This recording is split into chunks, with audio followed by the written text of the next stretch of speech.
What's good, everyone? Today on Project Prospect, Basil and I will be breaking down the most exciting college football player over the last 2 years, Louisville quarterback Lamar Jackson. Let's get into the breakdown.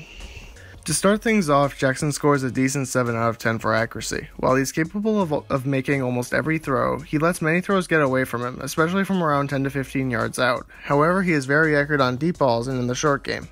And so going to the next, we had arm strength, which we gave a very good score of 9 out of 10. As Brennan just mentioned, the strongest part of Jackson's throwing game would be his deep ball.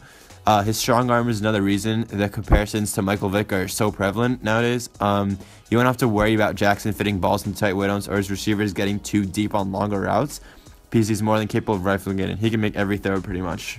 Now for the strongest aspect of Lamar's game, his elite mobility, which grades out as a perfect 10 out of 10. Jackson's athleticism is the reason he's my number 2 quarterback in this draft. There aren't any QBs left in the league who will be able to create their own offense like Jackson. If he learns how to use his wheels to keep plays alive more often and can keep his eyes downfield, you're looking at a bigger play version of Russell Wilson. And so next category we had is field vision. And this was his most worrisome part of his game, as we gave him a 6 out of 10 for this.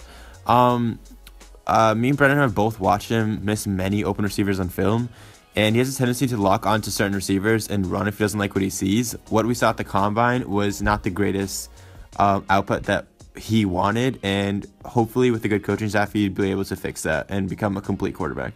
Standing at 6'3" and 200 pounds, Jackson gets a 6 out of 10 for size. Learning he was the same height as Darnold at the Combine helped his case as a top quarterback prospect, but the concerns still remain for his weight, which is why he gets a 6 out of 10 for durability concerns.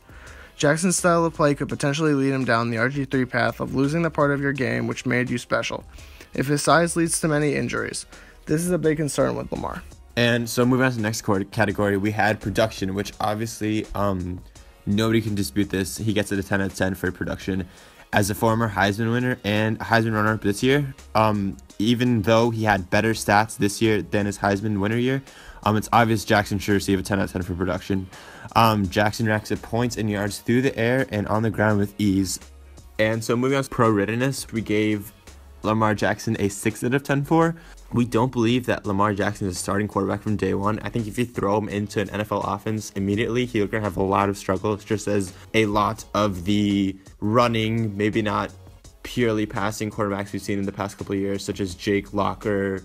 We think that playing in a pro-style offense should help him, in theory, be prepared for that challenge. And one day, we do believe that he will become a quality starting quarterback.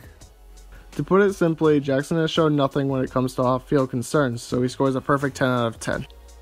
And so moving on to potential, we gave Lamar Jackson a 9 out of 10. He may not have the upside of Cam Newton because of the difference in size. Obviously, areas where Jackson can improve, such as accuracy, fitting balls into space, his field vision, he can definitely improve on those. We think he can develop into a special quarterback, and that's why we have him as the second most upside for a quarterback in this draft. Overall, Jackson receives a 76 out of 100, which moves him into first on my QB rankings. I'd be lying if I didn't mention I'd be concerned if my favorite team drafted Jackson, because I think his coaching staff is going to have to tailor their offense to fit his skill set. Either way, thanks for watching. Please subscribe if you enjoyed, and watch our other videos if you like our format. Comment down below any suggestions you have and any feedback on our channel. See you guys on Josh Allen's Breakdown.